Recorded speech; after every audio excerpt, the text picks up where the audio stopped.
জাতীয় নির্বাচনে প্রতীক বরাদ্দ চলছে। স্বতন্ত্র প্রার্থীরা পাচ্ছেন ভিন্ন ভিন্ন মার্কা। কাল থেকে আনুষ্ঠানিক প্রচারণা। 2 দশক পর সিলেটে যাচ্ছেন তারেক রহমান। শাহজালাল শাহপরান মাজার জিয়ারতের মাধ্যমে নামবেন প্রচারণার মাঠে। ইন্টারনেট বন্ধ সহ 3 অভিযোগে জয় পলকের বিচার শুরুর আদেশ। গুম নির্যাতন মামলায় হাসিনা সহ 17 আসামির সাক্ষ্য শুরু। এবং বাংলাদেশ থেকে ভারতীয় কূটনীতিকদের পরিবার প্রত্যাহার। সম্পর্ক উন্নয়নে কূটনৈতিক তৎপরতা বাড়ানোর পরামর্শ বিশ্লেষকদের।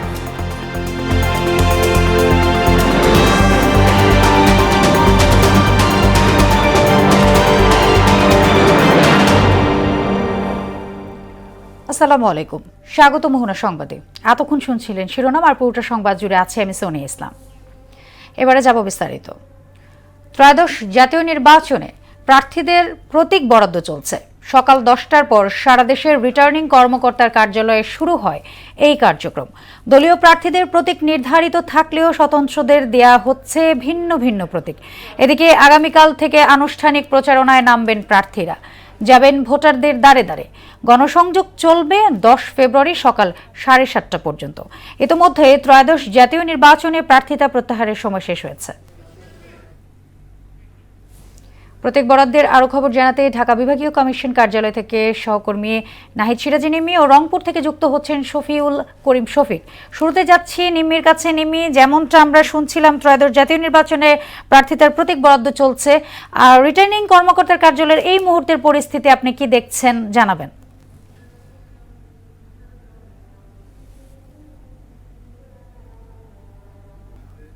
আজকে শুরু হয়েছে এই যে জাতীয় ত্রয়োদশ নির্বাচনের যে প্রতীক বরাদ্দের যে বিষয়টি, সেই কার্যক্রম কিন্তু শুরু হয়ে গেছে এবং সকাল থেকে বিভিন্ন রাজনৈতিক দল কিন্তু তাদের প্রতীক নিয়ে গেছে। একই সাথে স্বতন্ত্র প্রার্থী যারা রয়েছেন, যারা আসন্ন জাতীয় নির্বাচনে লড়াই করবেন, তারাও কিন্তু তাদের প্রতীক পেয়েছেন। এবং এর মধ্যে বিভিন্ন রাজনৈতিক দলের মধ্যে কিন্তু মির্জা আব্বাস এবং এনসিপির যে নাসিরুদ্দিন পাটোয়ারি রয়েছেন, তিনিও কিন্তু তার প্রতীক নিয়ে গেছেন এবং তিনি তার প্রতীক নেয়াকালে কিন্তু বেশ কয়েকটি বিষয়ে অভিযোগও তুলে গেছেন।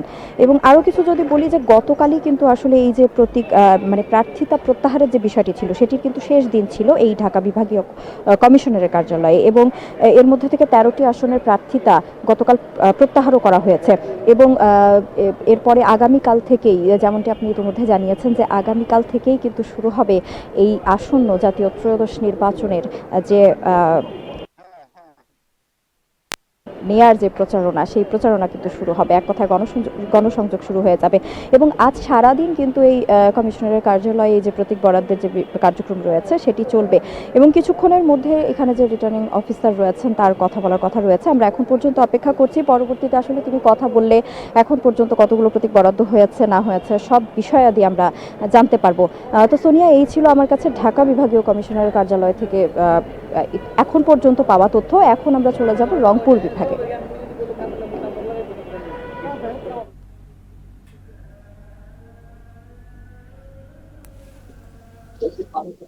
এখন আছে রংপুর জেলার যে রিটার্নিং কর্মকর্তার এই কার্যালয়। এখানে কিন্তু ত্রয়োদশ জাতীয় সংসদের কারণেই কিন্তু এই প্রতীক বরাদ্দ চলছে। আপনাকে যদি বলি যে রংপুর জেলার কিন্তু 6টি আসনে, এই 6টি আসনে কিন্তু 45 জন প্রার্থীর মাঝে রংপুর জেলার যে রিটার্নিং কর্মকর্তা আছে মোহাম্মদ এনামুল আহসান, তিনি কিন্তু প্রতীক বরাদ্দ করছেন এবং প্রার্থীদের সঙ্গে যে আচরণ বিধি আছে, এই বিধি সম্পর্কে তাদের সঙ্গে সরাসরি মত বিনিময় কথা বলছেন, কিভাবে পোস্টার ফেস্টুন সহ যে যে বিষয়গুলো, যে আচরণ বিধির মধ্য থেকে তারা প্রচারণা করতে পারবে, সেই বিষয়গুলো তারা কিন্তু তিনি সরাসরি এই প্রার্থীদেরকে বলছেন। আরেকটি বিষয় বলে রাখি যে এই 6টি আসনে কিন্তু বিএনপি, জাতীয় পার্টি, জামায়াতে ইসলাম, এনসিপি সহ বিভিন্ন রাজনৈতিক দল এবং স্বতন্ত্র প্রার্থী, তারা কিন্তু প্রত্যেকেই এই 6টি আসনে তারা নির্বাচনে প্রতিদ্বন্দ্বিতা করছে। শুধু তাই নয়,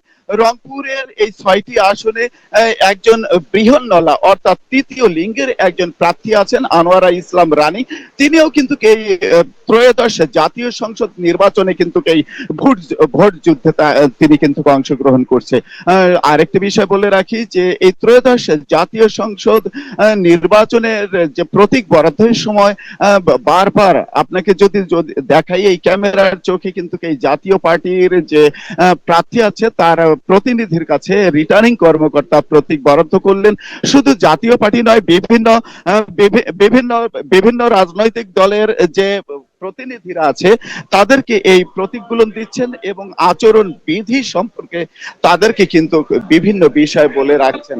এবং এই গতকালকে যদি আপনাকে বলি যে এই বৈধ প্রার্থীদের মাঝে জোটের কারণে 8 জন প্রার্থী কিন্তু তাদের প্রার্থিতা প্রত্যাহার করেছেন। আরেকটি বিষয় বলে রাখি যে রংপুরে কিন্তু এই রিটার্নিং কর্মকর্তার কার্যালয়ে এই প্রতীক বরাদ্দের সর্বশেষ তথ্য। সোনিয়া, নিম্মি ও শফিক, আপনাকে ধন্যবাদ। প্রতীক বরাদ্দের আরো খবর জানাতে এবার যাচ্ছি খুলনায়। সেখানে জেলা রিটার্নিং কর্মকর্তা কার্যালয় থেকে যুক্ত হচ্ছেন সহকর্মী শহীদুল হাসান। আমরা চলে যাচ্ছি তার কাছে। শহীদ, প্রতীক বরাদ্দের পর প্রার্থীদের প্রতিক্রিয়া কিছু জানতে পেরেছেন কি?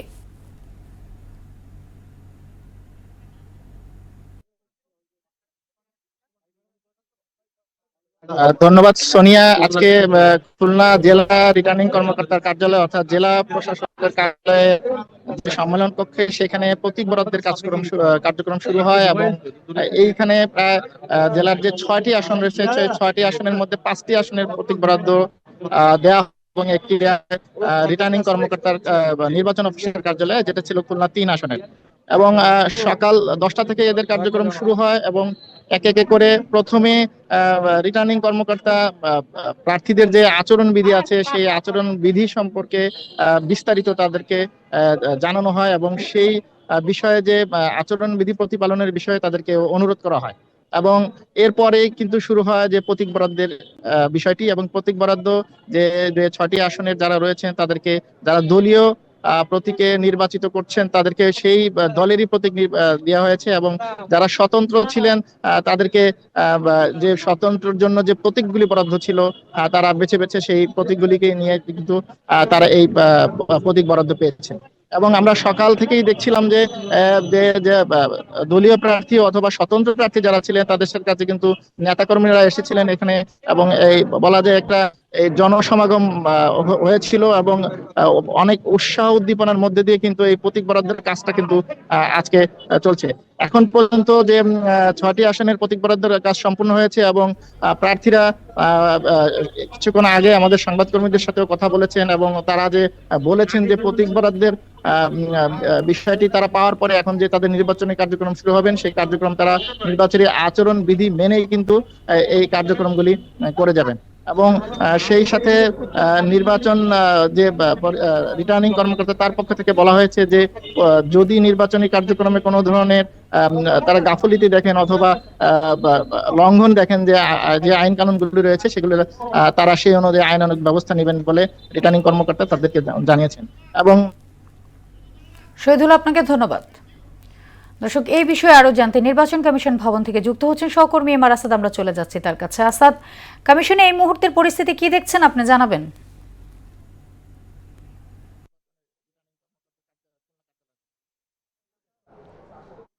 সোনিয়া, প্রথমেই জানিয়ে রাখি ত্রয়োদশ জাতীয় সংসদ নির্বাচনের যে বিশাল কর্মযজ্ঞ এবং সেই কর্মযজ্ঞের যে অংশীজন তাদের সঙ্গে নির্বাচন কমিশনের যে বৈঠক আলোচনা এবং বিভিন্ন ধরনের সিদ্ধান্ত গ্রহণের যে প্রক্রিয়ার মাধ্যমে কিন্তু আসলে নির্বাচন কমিশন এগিয়ে চলেছে। একটি সুষ্ঠু অবাধ নির্বাচনের জন্য তারা কাজ করছেন বলে তারা আমাদেরকে জানিয়েছেন এবং এরই ধারাবাহিকতায় তফসিল ঘোষণার পর থেকেই কিন্তু নির্বাচন কমিশনের যে ধারাবাহিক যে কর্মসূচি এবং একে 2টি ভাগে ভাগ করা হয়েছিল 2টি রোডম্যাপের মাধ্যমে এবং ইতিমধ্যেই দ্বিতীয় রোডম্যাপ মানে 22 তারিখ থেকে কিন্তু দ্বিতীয় রোডম্যাপের কার্যসূচি শুরু হয়ে যাবে এবং 22 তারিখ থেকে আসলে মূলত হচ্ছে নির্বাচনের প্রচারণা শুরু হবে। তাহলে নির্বাচনের প্রচারণায় আসলে কতজন প্রার্থী, মূলত যেহেতু প্রত্যাহারের দিন গতকাল শেষ হয়েছে এবং আজকে প্রার্থিতা এবং প্রতীক বরাদ্দ হচ্ছে, আমরা এখন পর্যন্ত যে কাগজ আমাদের হাতে এসে পৌঁছেছে কিছুক্ষণ আগে একটি নথি এবং সেখানে আমরা দেখছি যে সংসদীয় যে 300টি আসন রয়েছে সেই 300টি আসনে 1967 জন প্রতীক প্রতিদ্বন্দ্বী প্রার্থী প্রতিদ্বন্দ্বিতা করবেন নির্বাচনের মাঠে। এবং এর মধ্যে আপনি জানেন যে গতকাল যিনি প্রার্থিতা প্রত্যাহার শেষ দিন ছিল এবং সেদিন কিন্তু 305 জন প্রার্থী তাদের প্রার্থিতা প্রত্যাহার করে নিয়েছেন। এবং এর আগেও যে প্রায় 645টি আপিল আবেদনের ছিল, সেখানের মধ্যে 425টি কিন্তু আপিল আবেদন নির্বাচন কমিশন মঞ্জুর করে এবং 205টি আসলে নামঞ্জুর করে। তো সব মিলিয়ে আসলে নানা ধরনের এখনও পুরো একটি তালিকা পেতে আসলে এখনও সময়ের অপেক্ষা আছে, কারণ হাইকোর্টে রিট করার সুযোগটি রয়েছে। ইতিমধ্যে যদি আমি আপনাকে আরেকটি বিষয় জানাই যে নির্বাচন ভবনের পাশেই কিন্তু ইটিআই যে ভবন, সেখানে কিন্তু ঢাকা 13 এবং ঢাকা 15 রিটার্নিং কর্মকর্তার কার্যালয়, এবং সেখান থেকে ইতিমধ্যেই আমরা সেখানকার প্রার্থী তালিকা এবং প্রতীকের তথ্যটি আমরা জানতে পেরেছি। এবং সেখানে আপনি জানেন যে ঢাকা 13তে আমরা জেনেছি যে 9 জন প্রতিদ্বন্দ্বী প্রার্থী রয়েছেন এবং ঢাকা 15তে রয়েছেন 8 জন প্রতিদ্বন্দ্বী প্রার্থী। এবং ঢাকা 15তে মূলত 2 জন যে প্রার্থী রয়েছেন, একজন হচ্ছেন যে শফিকুল ইসলাম মিল্টন, তিনি জাতীয়তাবাদী দলের পক্ষ থেকে প্রতিদ্বন্দ্বিতা করছেন, এবং জামায়াতের আমির শফিকুর রহমান, উনিও কিন্তু প্রতিদ্বন্দ্বিতা করছেন। এবং ঢাকা 13 থেকে ববি হাজ্জাজ ধানের শীষ প্রতীক থেকে প্রতিদ্বন্দ্বিতা করছেন। এবং 10 দলের যে জোট জামায়াত যেখানে নেতৃত্ব দিচ্ছে, সেই দলের জোট থেকে খেলাফত মজলিসের মামুনুল হক, উনি রিকশা প্রতীক নিয়ে প্রতিদ্বন্দ্বিতা করছেন। তো সোনিয়া, আমার কাছে এখন পর্যন্ত এই ছিল সবশেষ তথ্য। পরবর্তীতে তথ্য পেলে আবার আমি যুক্ত হব। সোনিয়া। আসাদ, আপনাকে ধন্যবাদ। 2 দশক পর আজ সিলেটে যাচ্ছেন বিএনপি চেয়ারম্যান তারেক রহমান। হযরত শাহজালাল ও হযরত শাহপরান রাদিয়াল্লাহু তাআলা আনহুর মাজার জিয়ারত শেষে নগরীর ঐতিহাসিক আলিয়া মাদ্রাসা মাঠে জনসভায় অংশ নেবেন তারেক রহমান। কাল থেকে শুরু করবেন নির্বাচনী প্রচারণা। সমাবেশ ঘিরে সিলেট নগর জুড়ে সাজ রব। শিপার চৌধুরীর প্রতিবেদন, জানাচ্ছেন মাহমুদা আক্তার। বিএনপির চেয়ারম্যান তারেক রহমানের সমাবেশ ঘিরে সিলেট নগর জুড়ে চলছে ব্যাপক প্রস্তুতি। লিফলেট বিতরণ, প্রচার মিছিল, জনসংযোগ আর মাঠ সাজানোর কাজ চলছে দিনরাত। প্রায় 3 লাখ মানুষের সমাগমের লক্ষ্য নিয়ে কাজ করছেন স্থানীয় নেতাকর্মীরা। তারেক রহমান সাহেব যে বক্তব্যটা রাখবেন সেটা নিশ্চয় রাষ্ট্রীয়ভাবে এবং আমাদের বাঙালি জাতি, আমাদের বাংলাদেশি জাতীয়তাবাদের চেতনার ধারণ করে উনি যে বক্তব্যটা দিবেন। দলটির নেতাকর্মীরা মনে করছেন তারেক রহমান আগামী দিনে নতুন বাংলাদেশ গঠনের পরিকল্পনা তুলে ধরবেন প্রথম নির্বাচনী জনসভায়। আমার শব্দটা হচ্ছে আনকাউন্টেবল জনগণ হবে এবং এই আলিয়া মাদ্রাসা মাঠ তৎসংলগ্ন 2 কিলোমিটার মিনিমাম জনগণ থাকবে। লুকে লুকারণ্য হবে, একটা ঐতিহাসিক সমাবেশ, মহাসমাবেশ হবে এটা আমাদের নেতার, এবং প্রথম নির্বাচনী সভা বাংলাদেশের মধ্যে প্রথম ওনার সেই পদার্পণ সিলেটে। এটার জন্য আমরা সবাই সিলেটবাসীর পক্ষ থেকে ওনাকে কৃতজ্ঞতা জানাচ্ছি, ধন্যবাদ জানাচ্ছি। এবং উনি যে নির্বাচনী প্রচারণা শুরু করবেন, এটা জাতির জন্য একটা মাইল ফলক হিসাবে পরিচিহ্নিত হয়ে থাকবে। উনি বলেছেন যে আমি স্বপ্ন দেখি না, কিন্তু আমি পরিকল্পনা করি এবং সেটা বাস্তবায়নের চেষ্টা করি। উনি উনার পরিকল্পনা বলবেন এবং উনি বাস্তবায়ন করবেন সেই বিষয়গুলো বলবেন। তারেক রহমানের সিলেট সফরকে কেন্দ্র করে নিছিদ্র নিরাপত্তা পরিকল্পনা গ্রহণ করেছে সিলেট মেট্রোপলিটন পুলিশ। আমরা ইতিমধ্যে আমাদের গোয়েন্দা তৎপরতা বৃদ্ধি করেছি। আমরা কোনো নিরাপত্তা ঝুঁকি এই মুহূর্তে যা আছে আমরা সকল কিছু বিবেচনা নিয়ে প্রোগ্রাম করেছি। আপাতত কোনো সমস্যা আমরা দেখছি না। আমাদের পর্যাপ্ত জনবল রয়েছে এবং আমরা নিরাপত্তা নিশ্চিতে আমরা একত্রে সমন্বিতভাবে কাজ করব। তারেক রহমানের এই সফর সিলেটের রাজনীতিতে নতুন উদ্দীপনা সৃষ্টি করবে এবং তৃণমূল পর্যায়ে আস্থার বার্তা পৌঁছে দিবে মনে করেন দলটির নেতাকর্মীরা। মাহমুদা আক্তার, মোহনা সংবাদ। দর্শক, তারেক রহমানের সিলেট সফর ঘিরে জনসভাস্থলে প্রস্তুতির খবর জানাতে যুক্ত হচ্ছেন সহকর্মী শিপার চৌধুরী। আমরা চলে যাচ্ছি তার কাছে। শিপার, যেমনটা আমরা শুনছিলাম, সিলেটে সাজ রব শুরু হয়ে গিয়েছে। আপনি তো আলিয়া মাদ্রাসা মাঠের ওইখানে আছেন, সেখানকার এই মুহূর্তের কি চিত্র দেখছেন জানাবেন।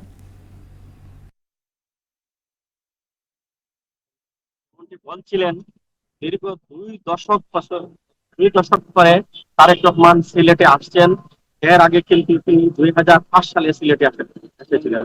আমরা যেমনটি জানতে পেরেছি যে আজকে বাদ মাগরিব যে কোনো একটি ফ্লাইটে কিন্তু তিনি সিলেটে এসে পৌঁছতেন। এখানে পৌঁছার পর নেতৃত্বরা যা বলছেন যে শাহজালাল রহমতুল্লাহ এবং শাহপরান রহমতুল্লাহের মাজার জিয়ারত করে তিনি তার নির্বাচনী কার্যক্রম আরম্ভ করবেন। এরই ধারাবাহিকতায় যদি আমি বলি যে পূর্বেও কিন্তু জিয়াউর রহমান সাহেব কিন্তু সিলেট শাহজালাল মাজার জিয়ারত করে তার কার্যক্রম আরম্ভ করেছিলেন। বেগম খালেদা জিয়াও শাহজালাল ছিলেন, মাজার জিয়ারত করে সিলেটের কার্যক্রম আরম্ভ করেছিলেন। সেই ধারাবাহিকতায় তারেক জিয়াও কিন্তু আজ বাদ মাগরিব সিলেটে এসে পৌঁছতেন এবং আগামীকাল সকাল 10টায় নেতৃবৃন্দরা যা বলছে যে আগামীকাল সকাল 10টায় কিন্তু সিলেট ঐতিহাসিক আলিয়া মাদ্রাসা ময়দানে তার নেতৃবৃন্দের সাথে তিনি নির্বাচনী কার্যক্রম আলোকে বক্তব্য রাখবেন। আসলে কিন্তু আমি যদি আপনাকে বলি যে আসলে সিলেট কিন্তু এই মুহূর্তে বেশ কিছু সাজ সরঞ্জাম নিয়ে রয়েছে এবং সিলেটের নেতৃবৃন্দ এবং সাধারণ জনগণ কিন্তু তাদের সিলেটের জামাইকে, সিলেটের দুলাভাইকে বরণ করার জন্য তারা কিন্তু অধীর আগ্রহে রয়েছেন। দীর্ঘদিন পর তারেক জিয়া কিন্তু সিলেটে আসছেন, এই আলোকে কিন্তু নেতৃবৃন্দরা যেমনটি বলছেন যে প্রায় 1 লাখের অধিক মানুষ কিন্তু এখানে সমাগম করতে। ঐতিহাসিক আলিয়া মাদ্রাসা মাঠের পাশে 74টা পয়েন্ট এবং রিকাবি বাজার পয়েন্ট পশ্চিম দিকে রয়েছে। তারা বলছেন যে 2 পয়েন্ট কিন্তু মানুষের কিন্তু সমাগম হবে, এর চেয়েও বেশি হতে পারে। পাশাপাশি আমরা প্রশাসনের কাছে থেকে যেমনটি জানতে পেরে যে প্রশাসন আমাদেরকে বলেছে যে তাদের সকল ধরনের আইন শৃঙ্খলা বাহিনীর প্রস্তুতি রয়েছে, পুলিশ ছাড়াও আরো যত ধরনের আইন শৃঙ্খলা কমিটি রয়েছে সবাই রয়েছে। একটু আগে কিন্তু এখানে বন্দি টোটাল কমিটি এসেছিল, সে মাঠ পরিদর্শন করে গেছে। তো সব মিলিয়ে যদি বলি যে তারেক রহমান সিলেট আসা উপলক্ষে কিন্তু সিলেটের মানুষ কিন্তু অধিক আগ্রহ রয়েছেন। পাশাপাশি কিন্তু তার শ্বশুর বাড়ি কিন্তু দক্ষিণ সুরমার জালালপুর রয়েছে, সেখানেও তিনি কিন্তু রাত্রে যেতে পারেন এমনটি কিন্তু নেতৃবৃন্দ বলেছেন। তো আসলে কিন্তু সিলেটের মানুষ কিন্তু অধিক আগ্রহ রয়েছে এবং সিলেটের মানুষ কিন্তু অধিক উৎসাহ রয়েছে আগামীকাল তাদের নেতা কি বলবেন। এই ছিল সিলেটের আলিয়া মাদ্রাসা ময়দান থেকে আমার কাছে সর্বশেষ তথ্য। সোনিয়া। শিপার, আপনাকে ধন্যবাদ। নির্বাচনে সব দলের জন্য লেভেল প্লেইং ফিল্ড তৈরি করতে কমিশনের প্রতি আহ্বান জানিয়েছেন ফরিদপুর 2 আসনের সংসদ সদস্য প্রার্থী ও বিএনপি সাংগঠনিক সম্পাদক শামা ওয়ায়েদ। পাশাপাশি লুট হওয়া অস্ত্র উদ্ধারে নির্বাচন কমিশনকে জোরালো পদক্ষেপ নেয়ার তাগিদও দেন তিনি। সকালে নিজ নির্বাচনী এলাকার জনগণকে সঙ্গে নিয়ে বেগম খালেদা জিয়ার কবরে শ্রদ্ধা নিবেদন শেষে এসব কথা বলেন শামা ওয়ায়েদ।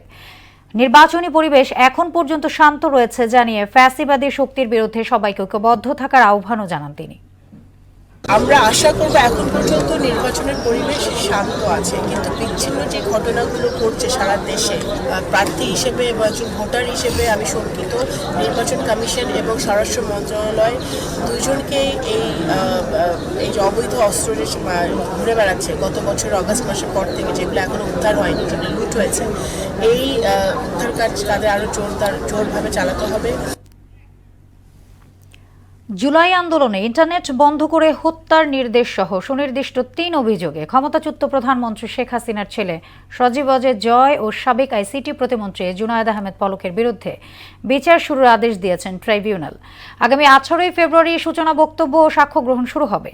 এদিকে আওয়ামী শাসনামলে টিএফআই এর গোপন বন্দিশালায় গুম নির্যাতনের অভিযোগে শেখ হাসিনা সাবেক ও বর্তমান 11 সেনা কর্মকর্তা সহ 17 জনের বিরুদ্ধে সূচনা বক্তব্য ও সাক্ষ্য গ্রহণ শুরু আজ। বিচারপতি গোলাম মর্তুজা মজুমদারের নেতৃত্বাধীন আন্তর্জাতিক অপরাধ ট্রাইব্যুনাল 1-এ হবে এই বিচারিক কার্যক্রম। এছাড়া কুষ্টিয়ায় আলাদা 2 হত্যা মামলায় আওয়ামী লীগ নেতা মাহবুবুল আলম হানিফ ও জাসদ সভাপতি হাসানুল হকিনুর মামলায় সাক্ষ্য নেওয়া হবে। এদিকে যুদ্ধাপরাধ মামলায় ফাঁসির দণ্ডপ্রাপ্ত আসামি আবুল কালাম আজাদ ট্রাইব্যুনালে আত্মসমর্পণ করেছেন। দর্শক, এই বিষয়ে আরো জানাতে আন্তর্জাতিক অপরাধ ট্রাইব্যুনাল থেকে যুক্ত হচ্ছেন সহকর্মী মুদাসির আলী। আমরা চলে যাচ্ছি তার কাছে। মুদাসির, ট্রাইব্যুনালে আজকের মামলাগুলোর সর্বশেষ কি পরিস্থিতির তথ্য আপনার কাছে আছে জানাবেন?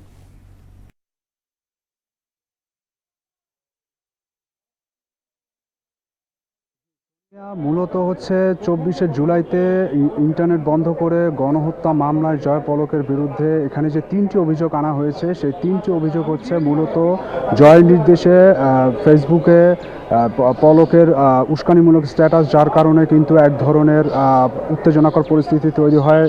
এর মধ্যে দিয়ে কিন্তু ঢাকা বিশ্ববিদ্যালয় সহ আরও কিছু এলাকায় কিন্তু প্রাণহানির ঘটনা ঘটে। দ্বিতীয়ত হচ্ছে ইন্টারনেট বন্ধ করে দিয়ে গণহত্যার পথকে আরও বেশি সুগম করে দেওয়া, এবং তৃতীয়ত হচ্ছে হচ্ছে উত্তরায় হত্যাযজ্ঞ, এই 3টে অভিযোগে কিন্তু আমলে নিয়ে কিন্তু বিচার শুরুর আদেশ দিয়েছেন ট্রাইব্যুনাল 1। এদিকে আসামি পক্ষের আইনজীবীরা জানিয়েছেন যে জয়ের যে আইনজীবী মঞ্জুর আলম মঞ্জু, তিনি যেটা জানিয়েছেন যে জয় মূলত ছিলেন একজন উপদেষ্টা, প্রধানমন্ত্রী তথ্য প্রযুক্তি বিষয়ক উপদেষ্টা ছিলেন। তিনি কিন্তু মূলত কোনো নির্দেশ দিতে পারেন না এবং এই যে নির্দেশ দেওয়ার কথা বলা হচ্ছে সেটি সম্পূর্ণ ভিত্তিহীন বলে তারা ট্রাইব্যুনালকে জানিয়েছেন, কিন্তু ট্রাইব্যুনাল সেটি কিন্তু কোনোভাবে কর্ণপাত করেনি। এদিকে পলকের যে আইনজীবী লিটন, সে কিন্তু জানিয়েছে যে ইন্টারনেট বন্ধের বিষয়টি পলক কখনোই সেটি করেনি। মূলত হচ্ছে বিটিআরসি থেকে তাকে জানানো হয়েছিল যে ইন্টারনেট ডাটাবেসে কিন্তু হামলা চলেছে, যার কারণে ইন্টারনেট পরিষেবা কিন্তু তারা সেভাবে দিতে পারছে না এবং তার প্রেক্ষিতে কিন্তু তিনি সেটা বলেছেন যে ইন্টারনেট বন্ধ হয়নি, ইন্টারনেট বন্ধ সে করেনি বা সরকারের পক্ষ থেকে করা হয়নি, এটি মূলত বন্ধ হয়ে গেছে এবং ডাটাবেসে কিন্তু হামলা হয়েছে, এই ধরনের কথা তিনি বলেছেন এবং সেটা কিন্তু ট্রাইব্যুনালকে জানিয়েছেন। যদিও ট্রাইব্যুনাল সেটিও কিন্তু কোনোভাবে অ্যাকসেপ্ট করেনি। শুধুমাত্র প্রসিকিউশন থেকে যে 3টি অভিযোগ আনা হয়েছে সেই 3টি অভিযোগের প্রেক্ষিতেই কিন্তু আমলে নিয়ে বিচার শুরুর আদেশ দিয়েছেন এবং সূচনা বক্তব্য ও সাক্ষ্য গ্রহণের জন্য 18 ফেব্রুয়ারি দিন ধার্য করেছেন। এই হচ্ছে এই জয় পলকের এই বিরুদ্ধে যে ইন্টারনেটের বিষয়ে যে মামলা, সেটি হচ্ছে এই তথ্য। এদিকে টিএফআই সেলের যে সাবেক বর্তমান সেনা কর্মকর্তা সহ যে 17 জনের বিরুদ্ধে যে মামলা রয়েছে সেই মামলার কিন্তু সাক্ষ্য গ্রহণ চলছে। আর এর পাশাপাশি কিন্তু ট্রাইব্যুনাল একে কিন্তু ট্রাইব্যুনালে কিন্তু ইমনু এবং হানিফের বিরুদ্ধে কিন্তু সূচনা বক্তব্য শুরু হয়ে কিন্তু সাক্ষ্য গ্রহণ চলছে। তো ট্রাইব্যুনাল থেকে এই পর্যন্ত আমার কাছে ছিল পাওয়া তথ্য। সোনিয়া। মুদাসসির, আপনাকে ধন্যবাদ। নিরাপত্তা ঝুঁকির কারণে বাংলাদেশে কর্মরত নিজেদের কূটনৈতিক কর্মকর্তাদের পরিবারের সদস্যদের ফিরিয়ে নেওয়ার সিদ্ধান্ত নিয়েছে ভারত। মঙ্গলবার দেশটির কেন্দ্রীয় সরকার পর্যায়ে এই সিদ্ধান্ত নেওয়া হয় বলে এক প্রতিবেদনে জানিয়েছে পিটিআই। ঢাকাস্থ ভারতের হাইকমিশন ছাড়াও সহকারী হাইকমিশনগুলোর কূটনৈতিক কর্মকর্তা ও পরিবারের সদস্যদের ফিরিয়ে নেওয়া হচ্ছে। তবে বাংলাদেশে ভারতের হাইকমিশন, সহকারী হাইকমিশন এবং এসবের সঙ্গে সংশ্লিষ্ট সব দপ্তর যথারীতি খোলা থাকবে বলেও জানায় কেন্দ্রীয় সরকার। 4000 কিলোমিটার দীর্ঘ বাংলাদেশ ভারত সীমান্তই যেন দুদেশের বন্ধুত্ব আর বৈরিতার নিয়ামক। দীর্ঘ এই সীমানা একদিকে যেমন দুই প্রতিবেশীকে ভৌগোলিক নৈকট্য দিয়েছে, অন্যদিকে একে ঘিরেই সৃষ্টি হয়েছে অবৈধ অনুপ্রবেশ, চোরাচালান সহ নিরাপত্তার কড়াকড়ি নিয়ে বৈরিতা। একই সঙ্গে অভিন্ন নদীর পানি বণ্টনে অন্যায্যতাও দীর্ঘমেয়াদে বাংলাদেশিদের মধ্যে অসন্তোষ সৃষ্টি করছে। এ সমস্যার সমাধানে কূটনৈতিক পদক্ষেপের পাশাপাশি বিকল্প পথ খোঁজার পরামর্শ দিয়েছেন সাবেক কূটনৈতিক ও আন্তর্জাতিক সম্পর্ক বিশ্লেষকরা। নাহিদ সিরাজি নিম্মির 3 পর্বের বিশেষ প্রতিবেদনের আজ দেখবেন দ্বিতীয় পর্ব। বাংলাদেশ ভারতের মধ্যকার 4000 কিলোমিটার সীমান্তই যেন দুদেশের বন্ধুত্ব আর বৈরিতার নিয়ামক। ভৌগোলিক বিচারে এ সীমান্ত পৃথিবীর দীর্ঘতম সীমান্তগুলোর একটি, আর এই সীমান্ত ঘিরেই রয়েছে চোরাচালান, অবৈধ অনুপ্রবেশ এবং নিরাপত্তার কড়াকড়ি, যে নিরাপত্তার নামে একতরফাভাবে বছরের পর বছর সীমান্তে প্রাণ হারাচ্ছে বাংলাদেশিরা। প্রতিটি মৃত্যুর পর ঢাকায় প্রতিবাদ, দিল্লির আশ্বাস, কিন্তু পরিস্থিতির মৌলিক কোনো পরিবর্তন কখনোই হয় না। অন্য কোনো বর্ডারে যদি মানুষ এরকম ইলিগালি ক্রস করে তাহলে কিন্তু এভাবে গুলি করা হয় না। তার মানে ওখানেও একটা দৃষ্টিভঙ্গির পার্থক্য আছে। অন্যান্য দেশগুলো গুলি করে না, ওরা এখানে গুলি করে। এমনকি ওরা পশ্চিম যে বর্ডার সীমান্ত, সেখানেও কিন্তু এরকম কোনো গুলি গিয়ে তেমন দেখা যায় না, যেটা এই বর্ডারে দেখা যায়। এমন ঘটনা দুদেশের কূটনৈতিক সম্পর্কের পাশাপাশি জনমনেও সৃষ্টি করছে নেতিবাচক ধারণা, যার প্রকাশ দেখা যায় সামাজিক যোগাযোগ মাধ্যমেও। সীমান্তের মতো স্পর্শকাতর আরেকটি ইস্যু অভিন্ন নদীর পানির ন্যায্য হিস্যা, যে ইস্যুতে বাংলাদেশ বরাবরই উপেক্ষিত। বাংলাদেশ ভারতের মধ্যে 54টি অভিন্ন নদী রয়েছে। এর মধ্যে সবচেয়ে আলোচিত তিস্তা চুক্তি, যা 1 দশকের বেশি সময় ধরে সমতার অপেক্ষায়। ন্যায্যতার ভিত্তিতে তিস্তা চুক্তি বাস্তবায়নে অপেক্ষার প্রহর না গুনে বিকল্প সমাধানের পথ খোঁজার পরামর্শ কূটনীতিকদের। এই যে এখন চায়নাকে দেওয়া হচ্ছে না তিস্তা প্রকল্প, this is the answer to that. আমার রিজার্ভয়ার থাকতে হবে কয়েকটা, দেশের উত্তরাঞ্চলে শুষ্ক মৌসুমে পানির সংকট আর বর্ষায় বন্যা দীর্ঘকাল ধরে চলা এই বাস্তবতা বাংলাদেশের মানুষের মধ্যে ক্ষোভ বাড়িয়েছে। এই নদীগুলোর সাথে তো এখানে আসলে আছে চীন, এখানে আছে ভারত, এখানে আছে আমরা, সে সমস্ত জায়গায় আমরা ত্রিদেশীয়, এটা ইন্ডিয়া করতে চাইবে না, কিন্তু এটা ত্রিদেশীয় করতে হবে। আমাদের থাকবে এটা, চীনকে দিয়ে এটা বলাতে হবে। যদিও ভারতের অভ্যন্তরীণ রাজনীতির কারণে পানির ন্যায্য হিস্সা থেকে বঞ্চিত হচ্ছে বাংলাদেশ, আর এ থেকেই দিন দিনই দুর্বল হচ্ছে দ্বিপাক্ষিক সম্পর্কের ভিত, যা রাজনীতির গভীরে গিয়ে ঠেকেছে। নাহিদ সিরাজিনী মে, মোহনা সংবাদ, ঢাকা। টি-20 বিশ্বকাপে ভারতে খেলতে না যাওয়ার বিষয়ে বাংলাদেশকে সমর্থন জানিয়ে আইসিসিকে চিঠি দিল পাকিস্তান ক্রিকেট বোর্ড। চিঠিতে তারা উল্লেখ করে আঞ্চলিক রাজনৈতিক অস্থিরতার মধ্যে ভারতে খেলতে না যাওয়ার বিষয়ে বিসিবির অবস্থানকে সমর্থন করে পিসিবি। ওই চিঠির অনুলিপি আইসিসির বোর্ড সদস্যদের কাছে পাঠানো হয়েছে বলে জানায় ESPN ক্রিকইনফো। বাংলাদেশের পক্ষ থেকে নিরাপত্তা উদ্বেগ দেখিয়ে গ্রুপ পর্বের ম্যাচগুলোর শ্রীলঙ্কা সরিয়ে নেওয়ার অনুরোধের বিষয়ে আজ বোর্ড সভা ডেকেছে আইসিসি। এবার বিপিএল প্রসঙ্গ।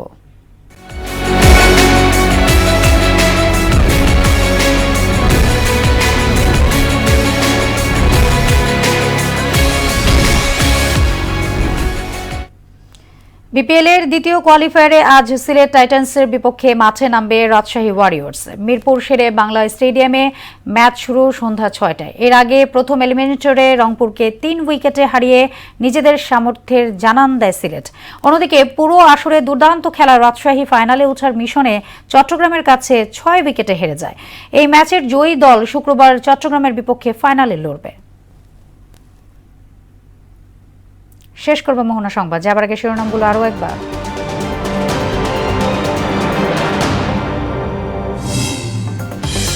জাতীয় নির্বাচনে প্রতীক বরাদ্দ চলছে, স্বতন্ত্র প্রার্থীরা পাচ্ছেন ভিন্ন ভিন্ন মার্কা, কাল থেকে আনুষ্ঠানিক প্রচারণা। 2 দশক পর সিলেটে যাচ্ছেন তারেক রহমান, শাহজালাল শাহপরানের মাজার জিয়ারতের মাধ্যমে নামবেন প্রচারণার মাঠে। ইন্টারনেট বন্ধ সহ 3 অভিযোগে জয় পলকের বিচার শুরুর আদেশ। গুম নির্যাতন মামলায় হাসিনা সহ 17 আসামির সাক্ষ্য শুরু। এবং বাংলাদেশ থেকে ভারতীয় কূটনীতিকদের পরিবার প্রত্যাহার, সম্পর্ক উন্নয়নে কূটনৈতিক তৎপরতা বাড়ানোর পরামর্শ বিশ্লেষকদের।